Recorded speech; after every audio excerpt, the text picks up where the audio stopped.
Get the cash flow you need with an APP cash advance from CCGA. Pay expenses, make upgrades, perform maintenance, and more with interest-free and low-interest financing. Visit ccga.ca. Cash advances are made under the Government of Canada's Advance Payments Program.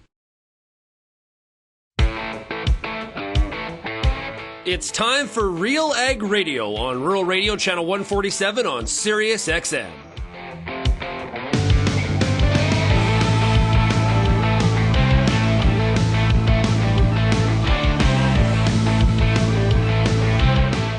RealAg Radio and RealAgriculture.com is your home for insight and analysis of the issues that are impacting your farm business. Let's get real and get connected with RealAg Radio.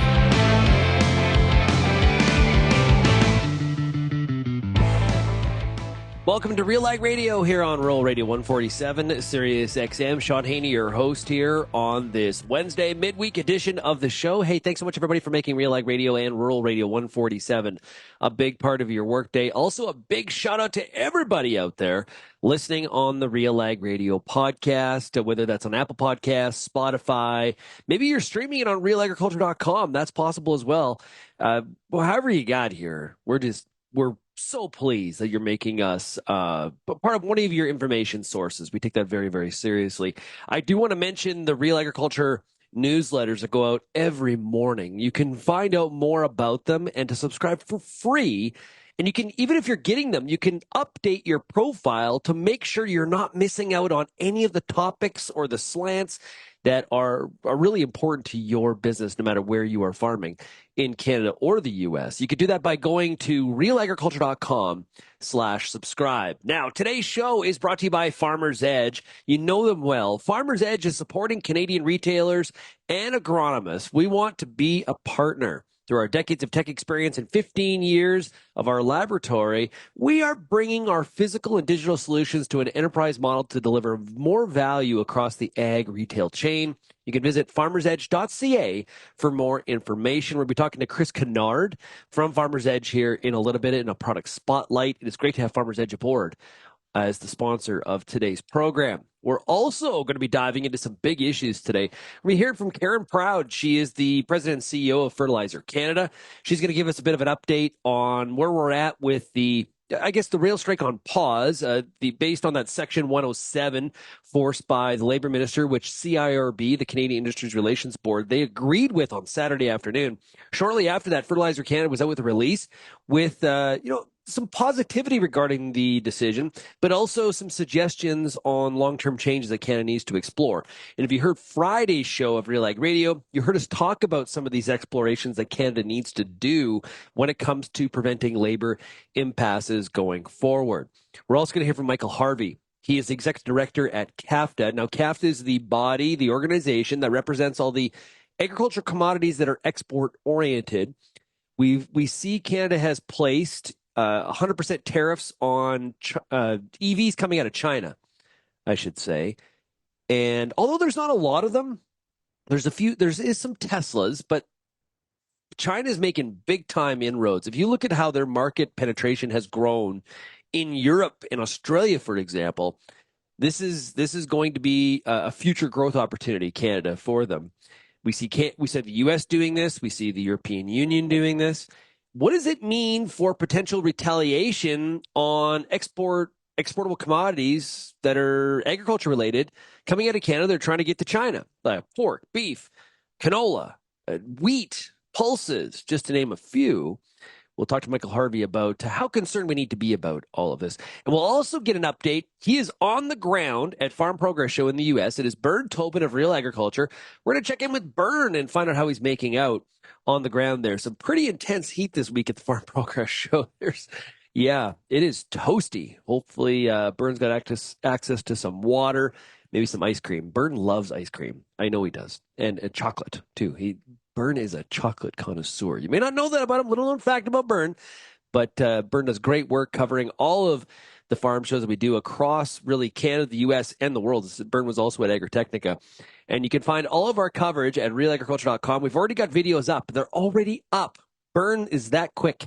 You can also follow Bern and Real Agriculture on Instagram as well. Check out our Real Agriculture YouTube channel where all those videos will also live. If you have any feedback on today's show, you can send me an email, shaney@realagriculture.com. Let's take a break, and when we come back, we've got Karen Proud of Fertilizer Canada right after this. Today's show is brought to you by Farmer's Edge. We're joined right now by Terry Drabuk. What is Genesis Fertilizer? It's an initiative to build a nitrogen plant with farmers. So our target is to get 75% of the plant owned by farmers and 25% from a strategic investor. Where we see fertilizer prices at right now and supply and all the challenges, I think there's a lot of farmers looking at this as a very interesting from an operational standpoint, but also as an investment. Terry, if somebody wants more information about the Genesis project, or I'm interested in investing some money here, this sounds like something that I should be putting some money to work that's off farm, diversifying my investment portfolio, and it has a benefit to my farming operation as well. How do you suggest they do that? Well, our website's pretty robust, and there's all the contact information is on there. You can contact any one of the board members. You can contact myself. There's a link to both our phone numbers and our email addresses for everybody who sits on the board and is in senior management. Hey, make sure everybody you check out the website, genesisfertilizer.com. The Pulse School on RealAgriculture.com has everything you need to get your crop off to a great start and a strong finish. Whether you're growing chickpeas, faba beans, lentils, or peas, you'll get all the latest and best agronomic information at PulseSchool.com. A library of top-notch agronomy videos from industry experts available on demand at your fingertips. Visit the Pulse School, brought to you by BASF on RealAgriculture.com. And welcome back to RealAg Radio, brought to you today by Farmer's Edge. Farmer's Edge is supporting Canadian retailers and agronomists. We want to be a partner. Through our decades of tech experience and 15 years of our laboratory, we are bringing our physical and digital solutions to an enterprise model to deliver more value across the ag retail chain. Visit farmersedge.ca for more. Joining us right now to talk about some of the fallout of where we are with the now concluded, at least for the time being, rail strike in Canada. It is Karen Proud. She is president and CEO of Fertilizer Canada. Karen, great to have you back on the show. Thanks, Shaun. It's always a pleasure talking to you. Yeah, and you know what?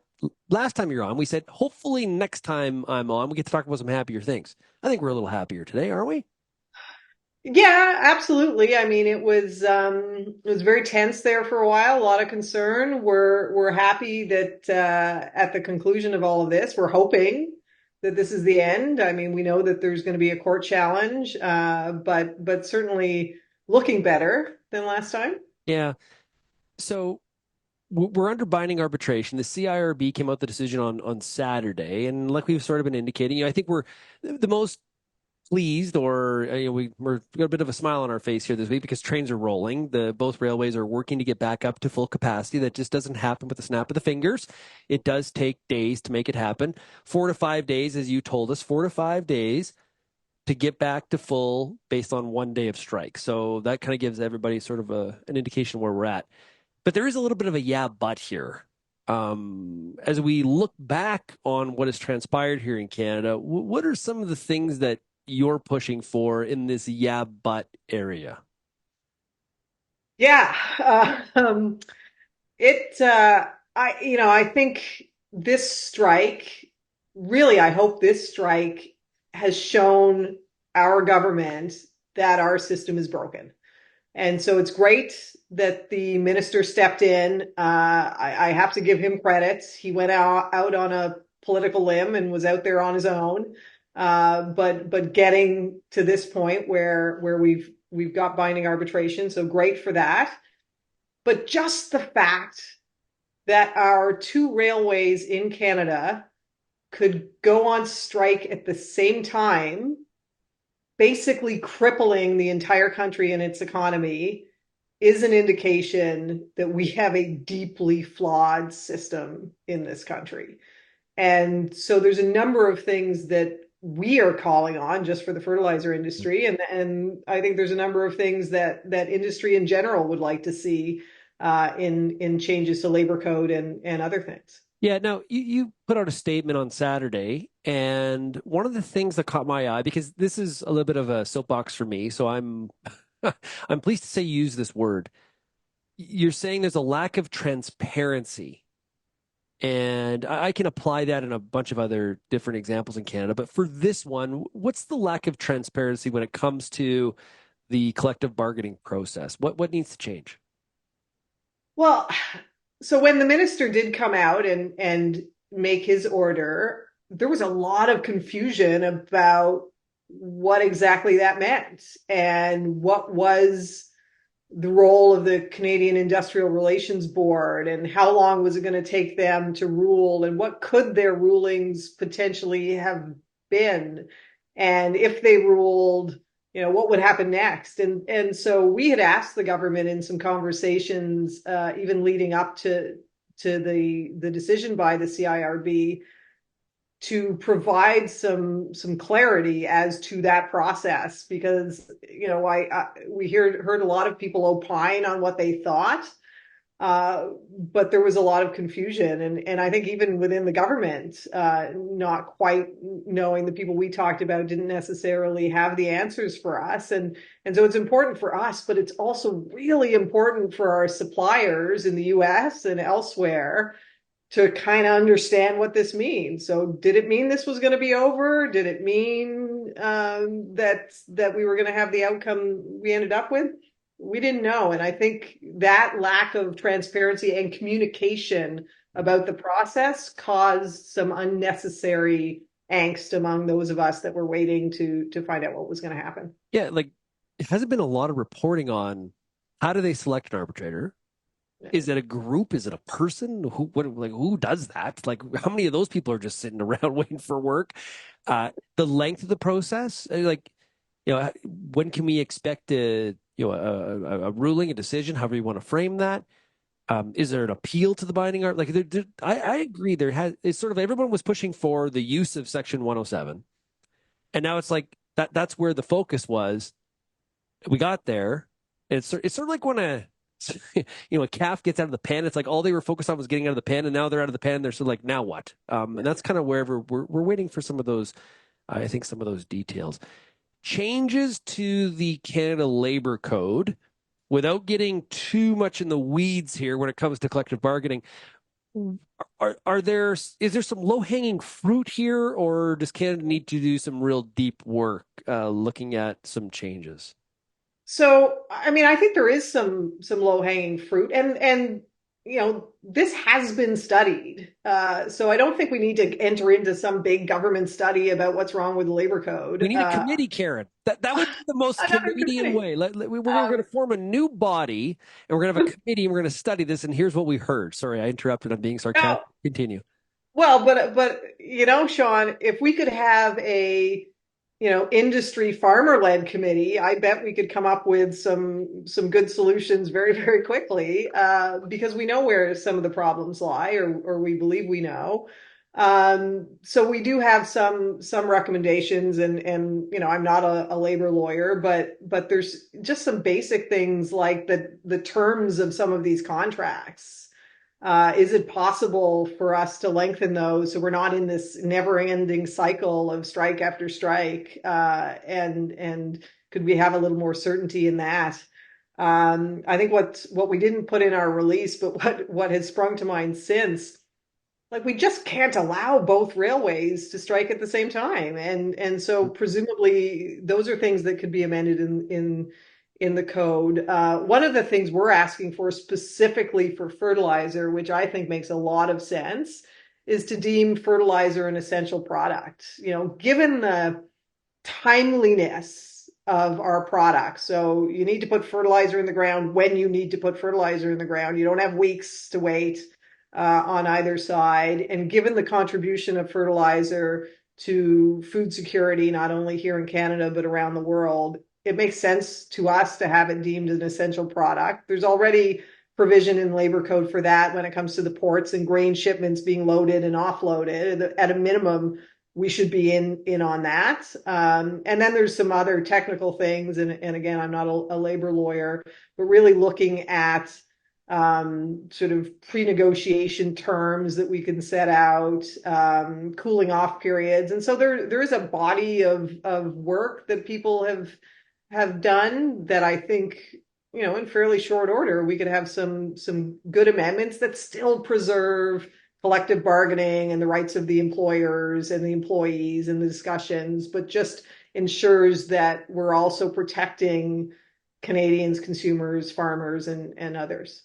Yeah, it's a difficult one. Yeah, I've heard from a bunch of the audience, and like a solution is not banning unions or banning people's ability for collective bargaining. Okay, let's just crumple that up and on the piece of paper you wrote it on and throw it in the garbage. It's not a viable solution. We need real solutions here. And what I've said repeatedly through last week is, I don't care if you think it's the union's fault, you think it's the railway's fault. It really doesn't matter. The fact is the stoppage is happening. And that's when we talk about changes, it's about the process and how the envelope of that all this fits under.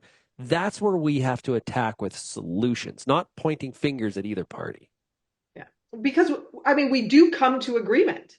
So why do we have to hit the wall and have a strike and shut down the country in order to come to that agreement? Are there no other ways to get there? And I think there are other ways. There's other tools that the minister could use as well, to help ensure that we have continuity of our supply chain. And I think, it's really time, in light of the fact that we're having these major shutdowns. I've only been with Fertilizer Canada 3 years, and I've lived through 3 major ones, and others in between. So, there's a problem here. So the CIRB went through a process of looking at safety leading up to all this. And so here's what I don't understand. CN was talking about how if we can't haul chlorine for water treatment plants where you have boil water advisories like this past Monday, like days after the strike began, I know farmers I was getting emails panicking, and I'm not being critical when I say panicking. They were legitimately very worried, and hydrous ammonia. What was I hearing about, because that's their fall fertilization plan, and it's hard to just flip into some other sort of method of application. A lot of concern here. Do we need how is all this left off and said, from a safety, propane is another one, where these are like essential things. Why have we not taken that step previously to say, hey, on these items that are critical, like a boil water advisory is a big one for me. Why have we not taken the step previously? Do you have any understanding of that? I mean, I don't, other than, it's difficult to carve out for those products that get special treatment and those that don't. Of course, everybody wants to be in that bucket. And I know, this was many, many years ago when even just grains got that carve out for the ports. There was a lot of debate in the House of Commons. There was a lot of pushback. My understanding is some of the arguments were that it was being used potentially as a negotiation tactic to stop grain. But it's certainly worth a look at what are those kind of essential for, food and water, because I recall in the CIRB decision is they talked about, well, there wasn't anything essential that couldn't move by truck. Right. Yes. Well, first of all, do you really want anhydrous ammonia and chlorine being shuttled about in this country by truck, even if there were enough trucks, which there are not? So perhaps, a good point made that we should look at a carve out for, health and safety, food security, and really ensure that moves. I mean, maybe it was a blessing in disguise that nothing got deemed essential in this strike, because it resolved the strike very quickly, because the second Toronto's got to boil their water, the politicians are going to move pretty quickly. Very true. And you've sort of described here the truck reference. I think that's one of the situations here where, I've described the railways as the economic underbelly of the country. And it was that case in the early, late 1800s. And it's that same exact case today. There's not a lot of go-arounds. Like for some of your members that are trying to get product placed into the Canadian market, exported to the United States, not a lot of other solutions besides rail when we talk about transporting these products because of the volume nature of it. It's not about even economics, it's just the volume. Well, I think our potash supplier Canpotex had been quoted that we would need 10,000 trucks a week to move potash. Staggering. I don't think we have 10,000 trucks available in this country, Shaun. If we did, I feel sorry for the trucking industry if they're not that busy that they could just all drop everything they're doing and move our potash. So yeah, I mean, other alternatives to rail, they just don't exist, not in any great scale, and not when we're looking at both our railways at the same time. Even one railway going down, there's just nothing else that's going to take the place. One of the solutions I've heard from a few people before we wrap up here, Karen, is longer contracts. That this seems to be happening very frequent because we're just sort of like trying to get by and like live to fight another day. And that's from both sides' perspectives. Is longer contracts with some riders of adjustment? I'm not a collective bargaining lawyer, but are those kinds of things a way to fix this going forward? I mean, it would certainly be great if we weren't in this situation every year, and if longer contracts means sort of longer time between these disruptions. But then we've also got, port disruptions that can happen at any time.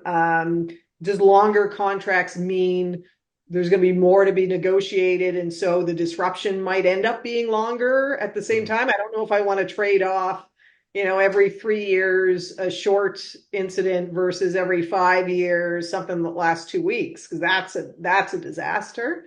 But I think we really need to look at all options for ensuring that our products are moved, and however that works out, we need to figure it out, and we need to figure it out soon.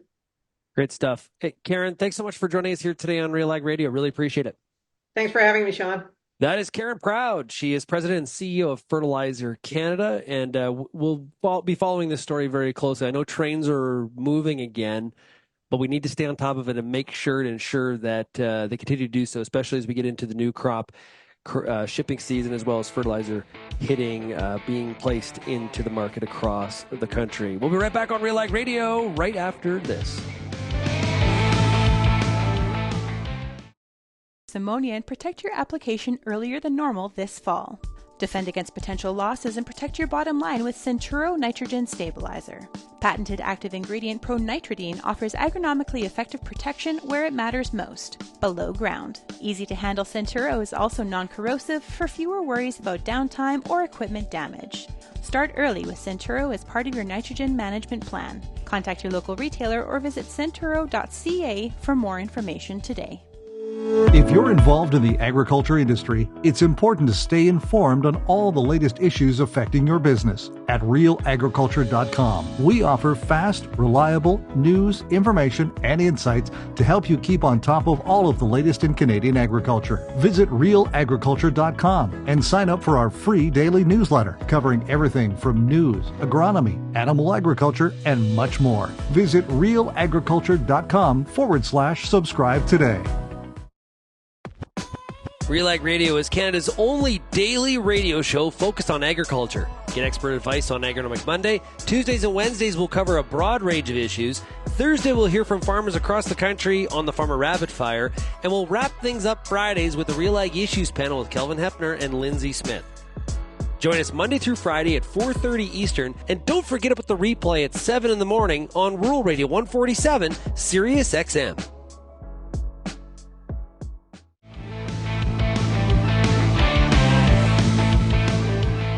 And welcome back to RealAg Radio. It's now time for a product spotlight with Farmers Edge. And we're talking right now to Kris Kinnaird. He is the Director of Strategic Partnerships with Farmers Edge. Hey, Kris, great to have you on the show. Yeah, thanks, Shaun. Happy to be here. Okay, harvest season underway for 2024. Hey, Kris, what is the focus of Farmers Edge leading into the harvest as it really gets rocking here? Yeah, for sure. I mean, our agronomy team definitely gearing up for the fall fertility season. We're going to have samplers, chasing combines, soon, if not already. And with that becomes the busy prep season for the lab. They are definitely gearing up for a lot of soil to start showing up at the lab and making sure all their processes are ready to go and results are shipped back out. And with those two, as it relates to the fertility side and the farmer side, of course, we have our more enterprise side focusing on technology services for enterprise customers. And that's the focus year round. Well, speaking of those technology services, let's talk about some of the types of technology services that you have to offer at Farmer's Edge for the farmer. Yeah. So in the IT world, it's more commonly known as managed services. So that's what we're offering the ag industry. If a company is working through their software journey, maybe they don't have the manpower or the expertise for perfection. That's where we're here to help because we have that agronomy, agriculture, technology experience. We've got great products on the shelf, things like Farm Command Pro. So it's the precision 4R platform meant for, the agronomists. And then we've got that software infrastructure support or customized platform development. And so those are the two key pieces we're working on. It'd be really interesting to be in the Farmer's Edge data center and see, like, when you got harvest going really across North America, to see all those, that data coming in. It just kind of boggles my mind from a data management and server perspective. Yeah, absolutely. Yeah. So what are, in your mind, you're talking to a lot of farmers, and as the director of strategic partnerships, a lot of companies that you're putting packages together with. What are the three things that you want people to take away and know about Farmer's Edge as it sits today? Yeah. I think the first key piece, and something that may be known by now, but we've been really pushing it a lot this year, is that our lab is open for business. For a lot of years, it serviced our legacy, our internal fertility business. But we work with agronomy companies, independent agronomies, ag retails, co-ops throughout Canada and the U.S. We want to make sure that awareness is there, that our lab is open for business across the board. And because we offer technology services, whether you utilize Farmer's Edge software or not, we want to build that connection, right? It can be a challenge of changing labs, and we want to unburden that as much as possible, whether it be building technology so data flows. We're talking about data, so data flows easily, and so that processes, aren't in flux, aren't changing, that things stay the same for the agronomy team that needs to work with those farmers ultimately. So I speak about the lab, of course, and then we've got the technology side.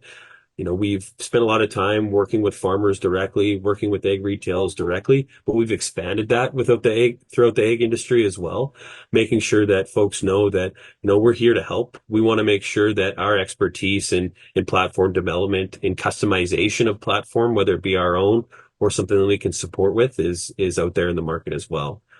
I think the last piece, Farmer's Edge is here. We're still fighting that good fight for precision agriculture. And, we're not going anywhere. Great stuff. Well, hey, Kris, if somebody wants more information on Farmer's Edge, talk to you about the services that you provide, what should they do? Where do they go? Yeah, so check out farmersedge.ca, of course. But if you want a more personal discussion, reach out to me directly, whether it be LinkedIn or my email address. I'm always happy to have a conversation about what we're up to. And yeah, I look forward to, folks reaching out. Great stuff. That's farmersedge.ca. Kris, have yourself a great harvest season. Yeah, thanks. You too. And of course, big shout out and thank you to Farmer's Edge for being the sponsor of today's episode of RealAg Radio. When we come back on the program, we're going to hear what exactly is the Canadian government trying to do with a 100% tariff on EVs coming out of China, and how does this connect to potential retaliation on agricultural exports out of Canada to China? What could happen? We'll talk to CAFTA, Micheal Harvey, who with us, their executive director, when we come back. You're listening to RealAg Radio, brought to you today by Farmer's Edge.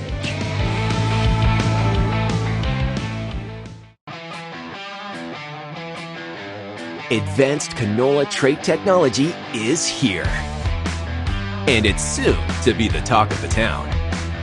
Optimum Glide delivers excellent yield potential and agronomic trait performance. Improved crop safety, enhanced weed control, and a wider window of application. You're going to want to see this. Learn more at OptimumGlide.ca. If you only listen to RealAg Radio, you only get half the picture. For greater insight into the issues that affect farming, tune in to RealAgriculture.com. Crops, livestock, machinery, farm management and the markets, even food and travel. Real Agriculture Online digs deeper into the topics that affect the way you work and live. So get connected today. Read, watch, and listen to the people who know at RealAgriculture.com.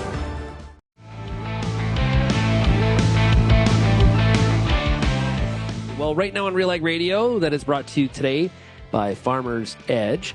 We're going to dig into some concerning news relative to trade. And we saw the Canadian government make the decision that they're going to put a 100% tariff on EVs, electric vehicles, coming out of China. China, a major manufacturer of EVs. Maybe not necessarily the market penetration yet in Canada, but globally a very significant player. Here to talk about some of the agricultural implications of that is Micheal Harvey. He's Executive Director of CAFTA. Michael, it's great to have you back on the program. Thanks for inviting me, Shaun. Okay, let's talk here about this decision. We heard the Conservative Party also talking about this as well, so this seems to be a bit of a common thread of policy. Is this necessarily a rules-based approach to trade from the Conservatives or the Liberals? I'd say what CAFTA members, Canada's agri-food exporters, are concerned about a move away from rules-based trade, and that's not just a Canadian thing. If you look, the biggest economies in the world, your United States, your China, your European Union, are making some moves away from rules-based trade and have been over the last few years, and that's bringing along more mid-sized economies like Canada. So I'd say we've got a general concern about the direction that this conversation is going. Were you at all caught off guard or surprised by this, or has this been a long time coming based on what you've been hearing in Ottawa? No, it wasn't surprising. I mean, we have some concerns, but it wasn't surprising at all. The United States has gone down this path. The European Union has gone down a similar path. Other countries around the world are looking at Chinese EV vehicle subsidies. As you said, the Conservative Party came out with a statement along these lines very recently. So no, not surprising. You could always wonder when exactly something will happen, but this has been the direction the puck has been going, as Wayne Gretzky would have said. Yeah, a lot of times when we have an application of tariffs, we think about retaliation. And, Canada's been on both sides of this equation. Can we expect retaliation from China on this matter, in your opinion? So I would say that we would hope not. We don't think it's helpful to link issues, to link industries, to react to one industry by responding to another. We think that there are ways for Canada to try to manage the issue that can help reduce the risk of that. One of the biggest ones is to work multilaterally with partners. And as I said, the U.S. has done something similar. The EU has done something on similar lines. There's a real opportunity for Canada to work with like-minded countries and to try to multilateralize this issue, to be able to discuss it, not just as us, but as something that different economies are doing. And working multilaterally is kind of how we got into the application of these tariffs in the first place. Is it not? Is this not us appeasing the EU and more specifically the United States going along with the idea of trying to keep Chinese EVs out of the country? So I'm sure that the government consulted with the United States and with the European Union. Whether or not they're coordinating exactly, I wouldn't go that far. We haven't seen the countries saying that they're coordinating. We've had the countries making individual announcements.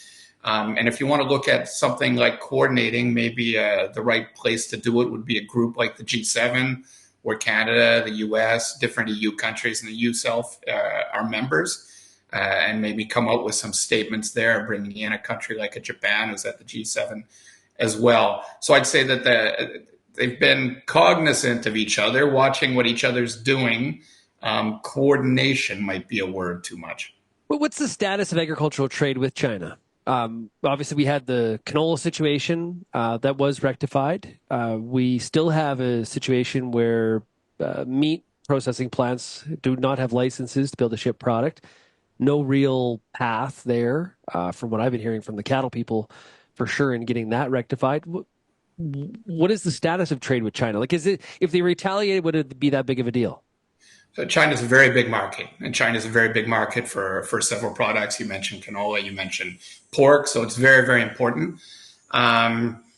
We don't think retaliation by China would be a positive thing at all, and we're not the product that's being discussed in the tariff discussion that's taken place over the last few months. We think the important thing is that we produce products that the Chinese are interested in, and that the Chinese see our products as a way to meet their needs, and we'd like the conversation to continue along those lines. This is the complicated issue with China, right? On one hand, people are concerned about products coming from China, and of course, more so in the U.S., national security. But I have seen a few political commentators in Canada using that phrase in the justification for these tariffs as well in Canada.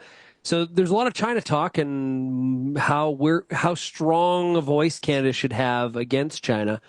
But also, it's a big market with a lot of middle class that agriculture is very focused on. Hard to reconcile those two things, because you could be on both sides of the equation as somebody in agriculture. That's right. It's a complicated world that we live in. China is a really big economy, the second biggest one in the world after the U.S. What we think is concerning is that China, the U.S., then your EU, and then get to your middle economies like a Canada, like a Japan, are moving away from that rules-based system. So countries have concerns about the Chinese production of EV vehicles and whether or not they're subsidized, whether or not there's Chinese overcapacity. That's not really my role as CAFTA executive director to get into analyzing. But those things can be worked out through the rules-based system. And we think it's concerning if we move away from the rules-based system. The rules-based system, the World Trade Organization system of rules, that's how the vast majority of agricultural trade in the world takes place. There are disputes. There's always going to be disputes in human activity. Those disputes can be managed through dispute settlement processes, or those disputes can be settled through negotiation, through conversation. The US, EU, Canada, other auto producers could be speaking with the Chinese to come to an agreement.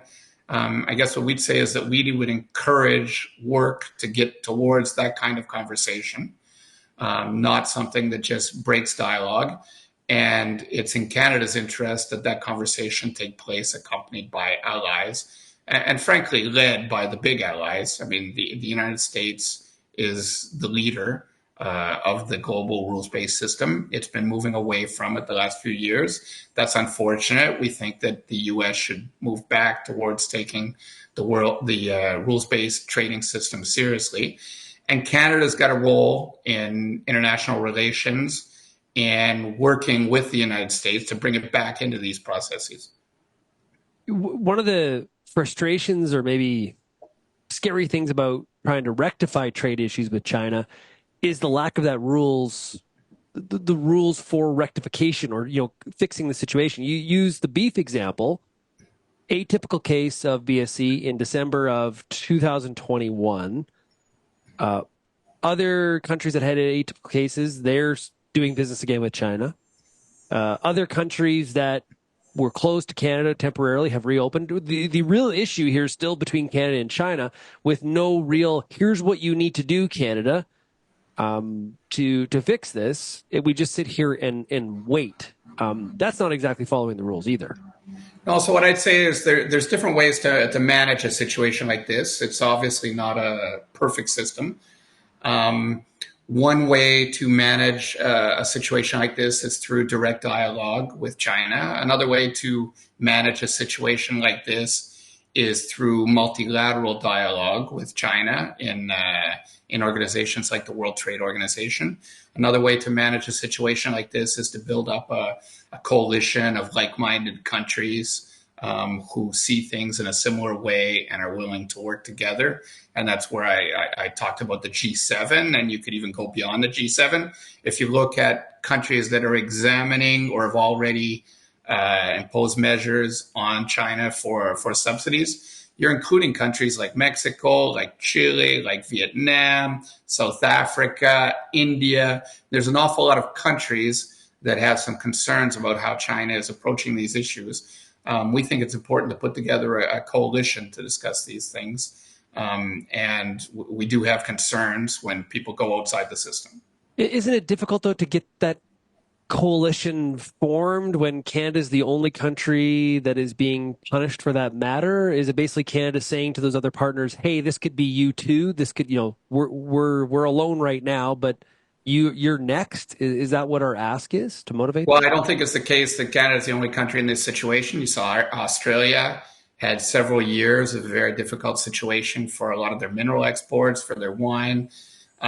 Small countries, the Lithuania that had such a big problem with China based on allowing a Taiwan office to open in their country.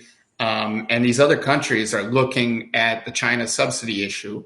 So I'd say, no, we're not alone. And it's helpful to go at these issues multilaterally or plurilaterally, as they say, in coalitions.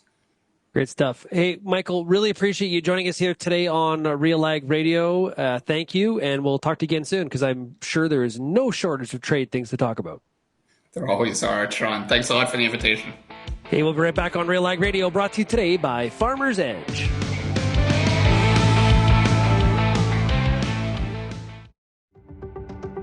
Since 2010, the Wheat School on RealAgriculture.com has been helping farmers to grow great wheat. Covering everything from markets, the latest research, pest and disease control, all the way down to on-farm trials, the Wheat School has everything your crop needs.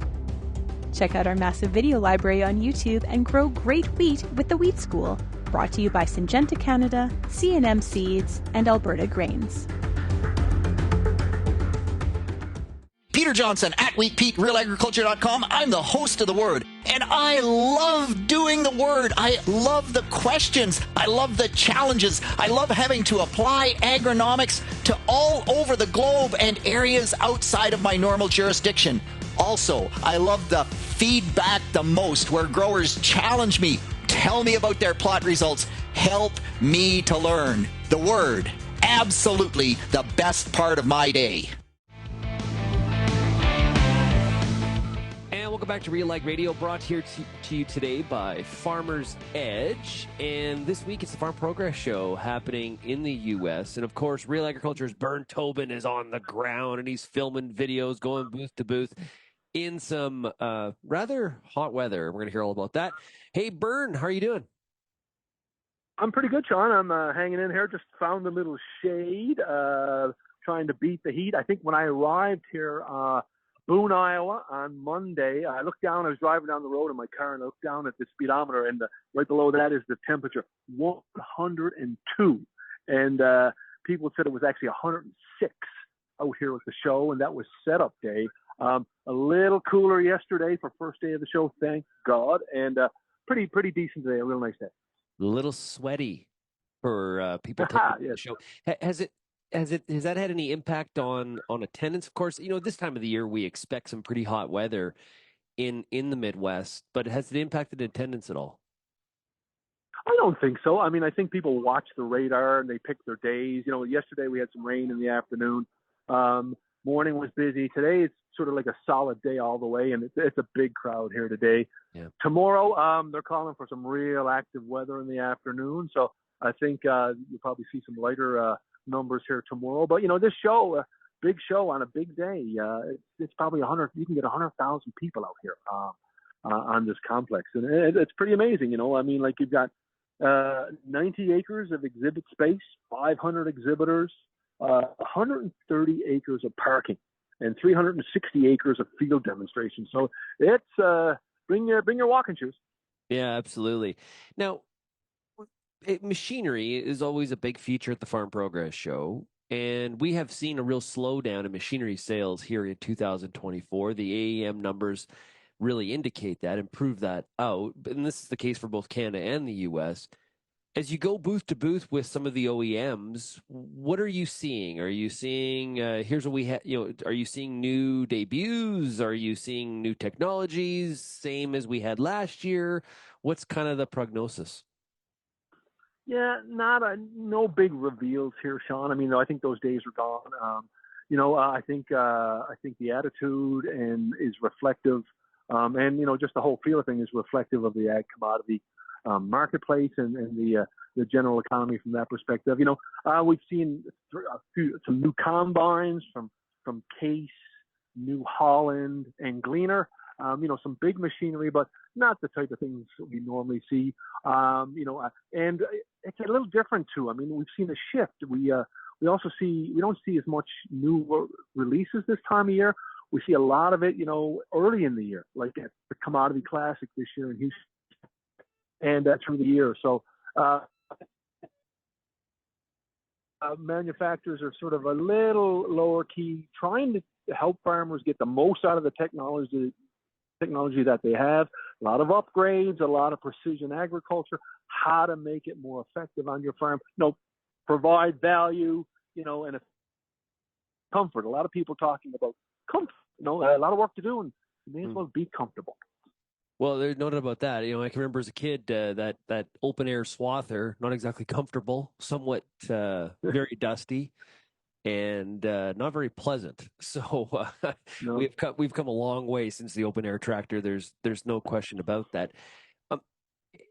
You were at Agritechnica with me in Germany, which is hard to believe, going back to November of last year. Yeah. It's almost a year ago already.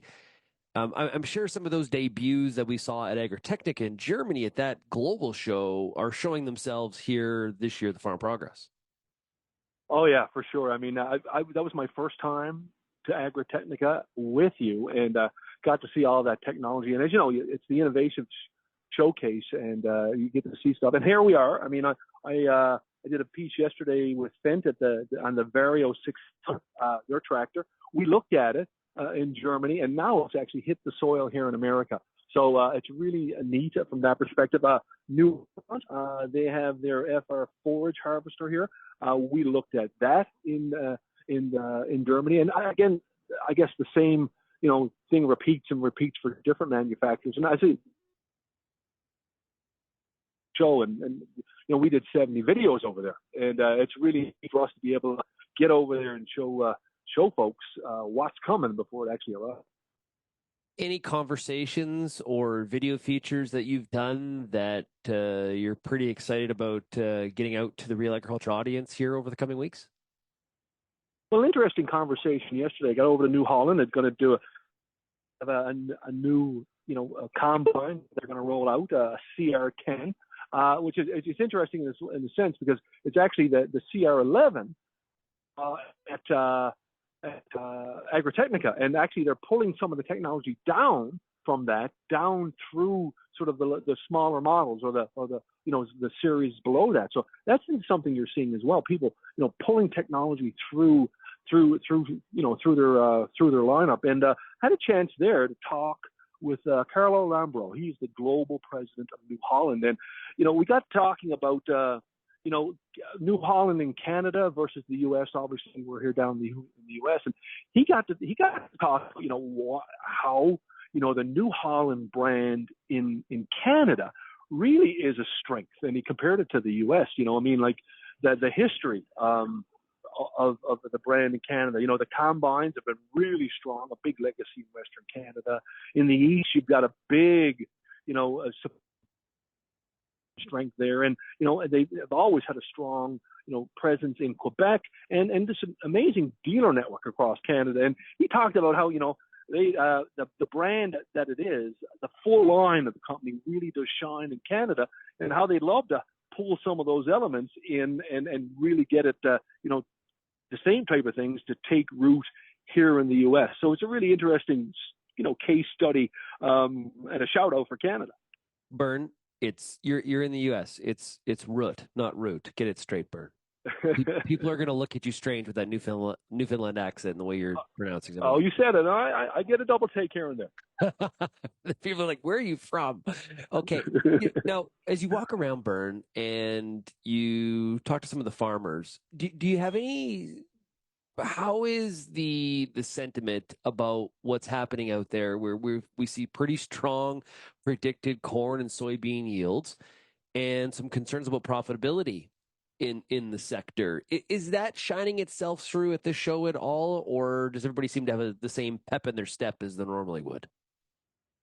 Yeah, it's hard to say pep, and there's no one's got a pep in their step in this heat. But I think farmers are pretty, they're in for the long haul. Like the commodities are tough right now. I think they're having really good conversations with their dealers, with the people here, the manufacturers, and just really trying, to figure out how to get the most out of the equipment they have, make sure, they've got the right fit. We talk about that, the right fit for their acres, the right technology.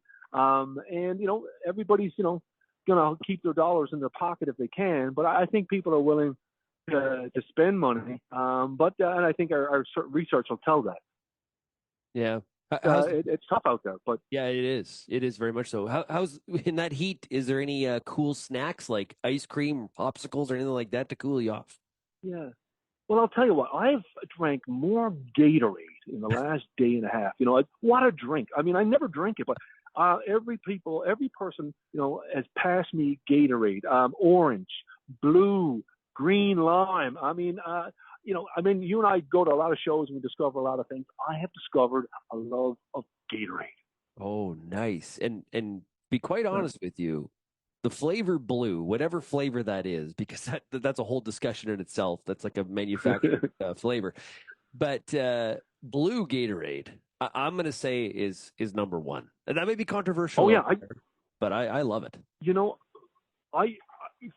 From my, 24 hours of taste testing and sort of a research, hey, I'm with you. That blue is solid. Okay, so we've already got one video up. You've got a video on the Gleaner Combine. That's up already on RealAgriculture.com. In the days, 2.5 days you're going to be down there at the show. How many videos are you coming home with? What can the audience expect at RealAgriculture.com in terms of coverage? I will be close to 20. Just run here, there, and everywhere. We've got some stuff from John Deere. Just got a new line from Case. We've got some tillages from John Deere. We're moving around the show. As we've got lots from New Holland, and we're going to be talking to lots of other people about agronomy and some other things, and maybe some issues. But I'd say by the time I get out of here, if they let me leave, we'll be close to 20 videos, which is a pretty solid couple of days. Oh, that's an understatement, given some of the heat you're having to deal with as well. Hey, Bern, I'll let you get back to it. Thanks so much for joining us here today on RealAg Radio, and look forward to seeing that footage as you come home. Great stuff, Shaun. Talk to you soon. Hey, that is fantastic work. Bern is like, he sets the standard when it comes to coverage of a farm show. Great work. And you can find all that coverage at RealAgriculture.com or on the Real Agriculture YouTube channel, I should say. Hey, big thanks to Farmers Edge for being the sponsor of today's show. If you have any feedback, send me an email, shaney@realagriculture.com, or call the RealAg feedback line, 855-776-6147. Make sure you check out Farmers Edge's website as well, farmersedge.ca. Thanks, everybody, for getting real and getting connected with RealAg Radio, and we'll, of course, chat again tomorrow. Cheers, everybody. Get flexible farm financing with an APP cash advance from CCGA. Save on interest costs and sell when the time and price are best for you. Visit ccga.ca to learn more. Cash advances are made under the Government of Canada's Advanced Payments Program.